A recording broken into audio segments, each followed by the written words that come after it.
distinguished heads of government, Secretary General of CARICOM, ministers, heads of regional institutions, members of the diplomatic and consular corps. I see ministers of government, members of the House of Representatives, and CEOs. Ladies and gentlemen, a warm welcome to Belize. I am especially happy to welcome you all to San Pedro and Burgess Key, better known as La Isla Bonita. San Pedro is a destination which attracts many foreign and local tourists.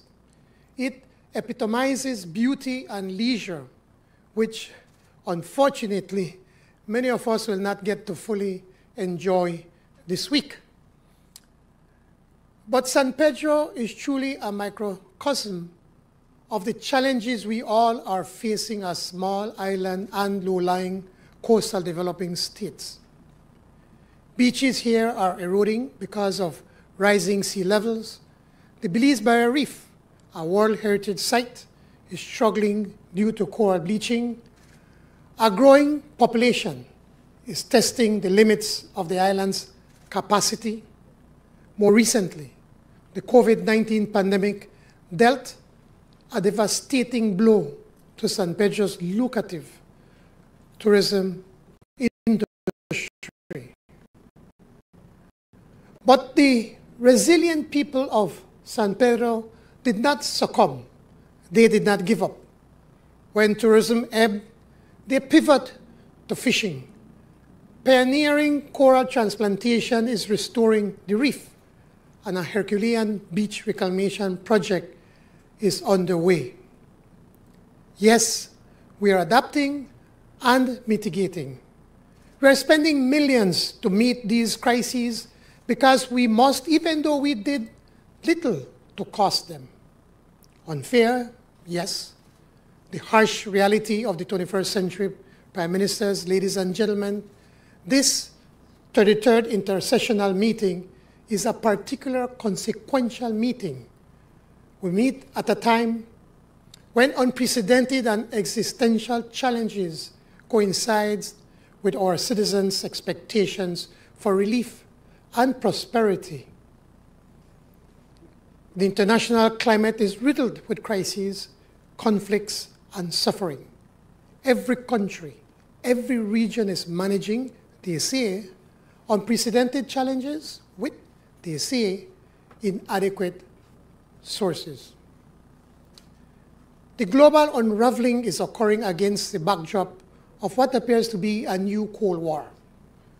As we meet, Russia has invaded Ukraine. This is a flagrant violation of international law. We condemn it in the strongest terms, this unjustified invasion. There must be an immediate cessation of hostilities and immediate and unilateral withdrawal of all Russian troops from Ukraine. We call for all to respect their obligations under international humanitarian law. The uncertainties that exist are proof positive that multilateral cooperation and support are indispensable to effectively countering the immense challenges we face. At the same time, at national and regional levels, we bear the responsibility of meeting the aspirations of our people for development, for improved standards of living, and for opportunities. This is our primary duty, our enduring mission. Across CARICOM, we are contending with the worst economic recession in modern history. In 2020, our country saw double-digit economic contraction. Thousands of our citizens were suddenly unemployed. Remittances dried up.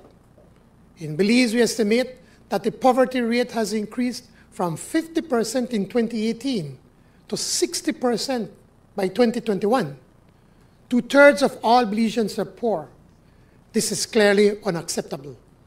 No doubt, similar circumstances obtained across the region. The robust economic recovery that appeared to be at hand in the first part of 2021 is now slowing. In August 2021, ECLAC projected that the Caribbean would grow by 4.1% in 2021. By January 2022, ECLAC revised its projection to 3% and a measly 1.2% excluding Guyana. For 2022, ECLAC has already revised downward its projections for the Caribbean from 7.8% to 6.1%. In addition to these circumstances, many of us are carrying unsustainable debt loads and have limited fiscal space to mount the necessary economic response. Unfortunately, only 4 CARICOM member states are participating in the IMF's debt service suspension initiative. And in 2020, only 5 member states, including Haiti, received concessional financing from the World Bank. This is wrong. It is also unjust. While it is imperative that we continue to press our case, which is fair and just, we know from experience that the wheels of international cooperation grind slowly. We cannot afford to lose further ground. We cannot afford to lose our future. Therefore, we must be more strategic and coordinated in our advocacy. We must demand an immediate reform of the international financial system, demand urgent climate action, and immediate access to vaccines. The foundational Georgetown Accord of 1973 eloquently articulated the ambition of heads to unify the region around the common purpose of regional development. The Accord conveys a breathless urgency and need for unrelenting speed to achieve regional integration. Heads expressed a shared, and I quote, common determination to fulfill within the shortest possible time the hopes and aspirations of the Caribbean territories for industrial and agricultural development, full employment, and improved living standards, end of quote. In 1973, at the height of the Cold War and the waning days of colonialism, heads had the vision and foresight to embark on the path of regional integration, aspiring to achieve development for our region. They looked inward for the solution to satisfy the development aspirations of Caribbean people and for the strength to engage externally. I turn to 1973 not out of romantic nostalgia, but to remind us of our roots, and more importantly, to suggest that we need to rekindle that founding vision, both as to the scale of its ambition of our integration and the speed with which we need to achieve its consolidation. Integration is the instrument by which we have committed to advance our development, and quite frankly, for small states, integration is really the only modality we have. I am well aware of the criticism in many quarters, and perhaps well-founded, about the state of our integration. For many, we are not moving fast enough or going deep enough. Others feel their fledgling national identities at risk. But none have challenged the inevitability of integration for our small Caribbean states. Integration is not only a sine qua non for our development, it is also imperative for our recovery. The spirit of solidarity and cooperation and the steely commitment to integration which animates the seminal undertakings of the Grand Anse and the Rose Hall declarations must inspire us now to lay out a new framework of action for the next decade. Next year will mark the 50th anniversary of the founding of CARICOM, of the conclusion of the Georgetown Accord. This is an auspicious milestone. I propose, colleagues, that during 2022, we embark on a journey of regional consultation so that we can mark the anniversary of the Accord with the adoption of a repurposed, reimagined, revitalized Accord that presents an irreversible prescription designed to achieve our region's just objectives. The future holds few guarantees, but our common destiny compels us to walk boldly into the future together, secure in the belief that promise of a greater tomorrow is ours. Our recovery should not be aligned to a new regional agenda that is centered around creating prosperity for our people.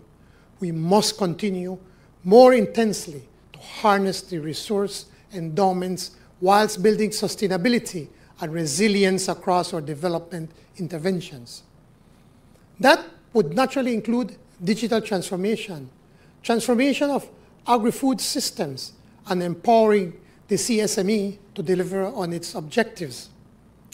Already, the elements of a new regional agenda are taking shape. The COVID-19 pandemic has underscored the urgency of advancing our single ICT space.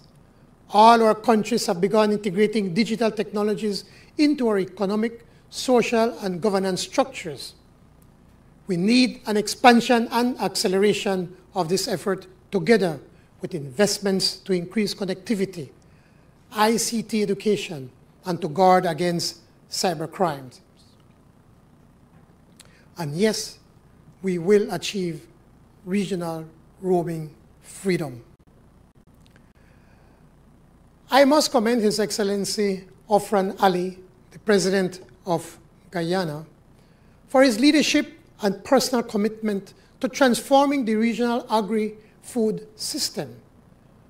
The Special Ministerial Task Force on Food Production and Food Security has already made substantial progress to identify priorities, commodities, levels of investment required, and policy reforms needed against a timeline. Colleagues, Prime Ministers, ladies and gentlemen, the CSME is at the center of our integration. Reflecting on our undertakings in the St. Anne Declaration of 2018, we need to redouble our efforts to complete the removal of the remaining barriers to interregional trade, empower our private sector, and give full effect to the regime for free movement, including by addressing administrative obstacles. The CSME is the answer to the questions of how do we reduce the region's food import bill, of how do we generate economic growth, how we improve and benefit more from trade with extra-regional partners. A robust CSME is indispensable to building resilient economies. It is central to our economic recovery. Integration binds together our community, and this community is at its core family. The situation of Haiti is of despair for all of us. We have devoted significant time over the past year in considering how the community can best support Haiti in grappling with a multitude of crises, on top of which is now a constitutional crisis. We do not have any easy or quick fixes, but what we know for sure is that the community will continue to walk alongside Haiti. We will continue to offer support, solidarity, and cooperation, and we will continue to advocate for an international response that is commensurate with the needs of Haiti. As we seek to fortify our region, we do so in the context of profound global crisis. We are entering the third year of a global pandemic that has permanently changed the way we live and work. Whether our region transitions to the epidemic phase of COVID-19 will depend on accessibility to vaccines, COVID-19 specific treatments, and other therapeutics. Unfortunately, vaccine access and hesitancy remain challenges for several of our member states. We will discuss during our meeting how to overcome these setbacks. It is time to live with COVID. Global action to reverse the trajectory of the climate catastrophe has fallen dangerously short. The world is perilously hurtling towards breaching the global temperature threshold of 1.5 degrees centigrade. Accessibility and scale of climate finance is not commensurate with urgent needs for adaptation and mitigation. We are countries on the front line of this climate emergency. Our existence is at risk. We must send a clearer message on our expectations and demands for global climate action, including the strengthening of 2030 emissions reduction targets to safeguard the 1.5 degree temperature goal, scaling up of the climate finance beyond the US $100 billion through 2025, and of the need of SIDS for finance for loss and damage. Let me wind up by acknowledging that this is the first meeting of the conference at which the new Secretary General, Carla Barnett, a Belizean, I must add, is joining us. Welcome, Madam Secretary General. I want to commend the reform and restructuring of the Secretariat that ESG has already undertaken to better align directorates, workflow, and synergies. We look forward to seeing the review of community institutions in due course. In the same vein, I sincerely believe that the conference also needs to reform our working methodology to make better use of our meetings so that we are focused on the critical and strategic decisions that need to be made on the future direction of the community. I want to also thank the Secretariat for all their support in the preparation and conduct of this meeting. And I must thank the Ministry of Foreign Affairs in Belize, CEO Amalia Mai and her staff for putting all this together in such a short time. Let me also welcome those colleagues who are joining the conference for the first time, Prime Minister Davis of the Bahamas and Prime Minister Pierre of St. Lucia. Prime Ministers, ladies and gentlemen, we meet today at this place called San Pedro and Burgess Key, Belize. It was first settled by the majestic Mayas and became an important trading place for the Mayas. The Maya civilization was advanced, it flourished, and then mysteriously waned. Life forever is guaranteed to no one. The Commonwealth Heads of Government meetings in Rwanda and the Summit of the Americas in Los Angeles, California are both scheduled for June this year. COP27 is expected to be held in November in Egypt. These are signposts on the road we will travel. There are forks in the road. We will face radically divergent paths on each occasion. Like the Mayas, let us remember that choices have consequences. Nevertheless, as I look to the future of our region, I am hopeful, I am optimistic, I am confident. Like the good people of San Pedro, we will have to dive deeply into a reservoir of resilience, ingenuity, and creativity to elaborate our own path for development and prosperity with trust and faith in each other. I thank you.